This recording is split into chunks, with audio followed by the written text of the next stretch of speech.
turun mata ke lisan. Buka ayat lisan. Ya, Quran surah ke-49 misal, ya. Dari ayat yang ke-11. 11 sampai 12. Iman dulu. Kalau tadi dipisah langsung laki-laki perempuan detil, sekarang disatukan untuk semuanya.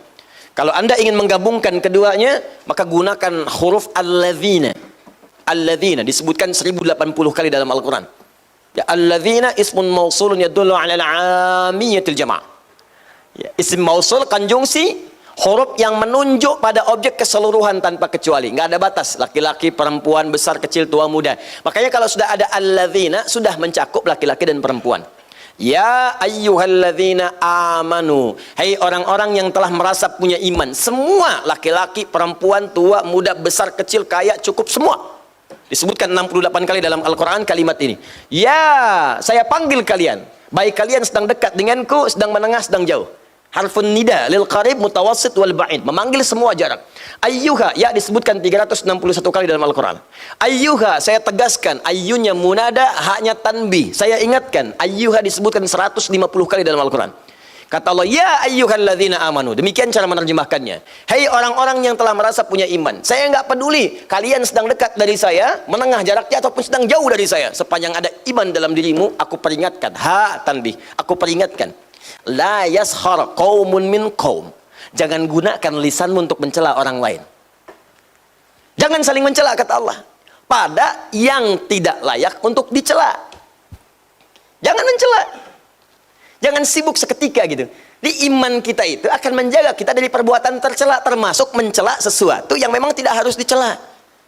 Berselisih, saling menghina, itu kan bagian dari celaan. Menghina, celaan. Ayo. Saling berselisih, umpatan, itu celaan. Kalau perbuatan yang sudah tercela, dicela perbuatannya boleh, tapi kepada orangnya pun itu dihindari. Ini rahasia ya, di antara kita saja. Itu saking istimewanya Al-Quran, seburuk-buruknya manusia dengan perbuatannya, itu umumnya oleh Allah namanya masih ditutup, nama baiknya ditutup. Namanya, yang dicela perbuatannya. Contoh, ibu kenal Fir'aun? Bagus. Kalau ada yang kenal, saya pulang deh. Siapa itu? Ya? Fir'aun itu kan bukan nama asli, Bu, Pak. Bukan nama asli. Abu Lahab bukan nama asli. Yang dicela oleh Allah perbuatannya. Coba celaan pertama, Al-Baqarah ayat 49, paling kiri sebelah atas. Wa idz najjaynakum min ali fir'auna yasumunakum su'al 'adzab yudzabbihuna abna'akum wa yastahyuna nisa'akum. Tuh. Dan pahami, dalami, teliti, ingat-ingat dengan baik ketika kami selamatkan kalian dari kekejaman Fir'aun dan bala tentaranya dan dari pasukannya. Fir'aun itu gelarnya yang disebutkan, bukan orangnya. Kemudian yang dicela perbuatannya. Yasumunakum su'al 'adzab, yang menyiksa kalian dengan siksaan yang sangat dahsyat. Apa diantaranya? Yudzabbihuna abna'akum wa yastahyuna nisa'akum. Dia tugaskan algojo untuk mendampingi setiap perempuan yang sedang mengandung, hamil. Begitu lahir laki-laki, banting ke tanah, sembelih di hadapan ibu yang baru melahirkan dia. Fir'aun. Fir'aun. Seburuk-buruknya Fir'aun itu, yang dicela perbuatannya, tapi namanya nggak pernah disebutkan. Kenapa? Karena boleh jadi nanti ada orang dengan nama yang serupa, tapi dengan perbuatan yang berbeda. Gak semua orang dengan nama itu bisa berbuat yang serupa. Ya, mohon maaf, ada orang misalnya namanya Ali. Ada dua Ali, Ali satu, Ali dua. Ali yang ini misalnya pernah berbuat jelek. Ali yang ini misalnya pernah mencuri. Ali yang ini kan tidak. Ketika Anda celak dengan namanya Ali, maka Anda pun akan melibatkan celaan itu pada orang lain yang belum tentu mengerjakan perbuatan serupa.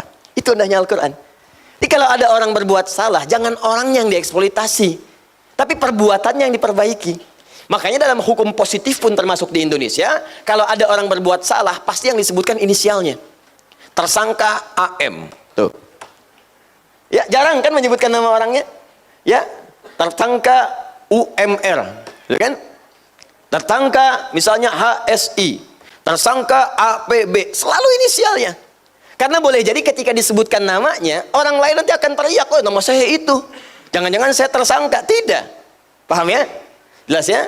Maka Anda pun kalau membuat inisial-inisial termasuk dari Ustadz, cari inisial-inisial yang baik. Jangan sampai menyebutkan sebuah inisial yang menghasilkan nilai yang tidak baik di dalamnya. Kalau masih baik silahkan. Ya, Ustadz Abdus Somad, UAS, masih baik. Ustadz Bakhtiar Nasir, UBN, masih baik. Ya, Habib Rizik Syihab, HRS, masih baik. Ustadz Adi Hidayat, UAH, UAH, masih baik. Gak ada masalah. Ustadz Yahya Kusmayanto, Uya-Kuya, kan? Nah itu ganti. Itu nggak usah. Paham ya?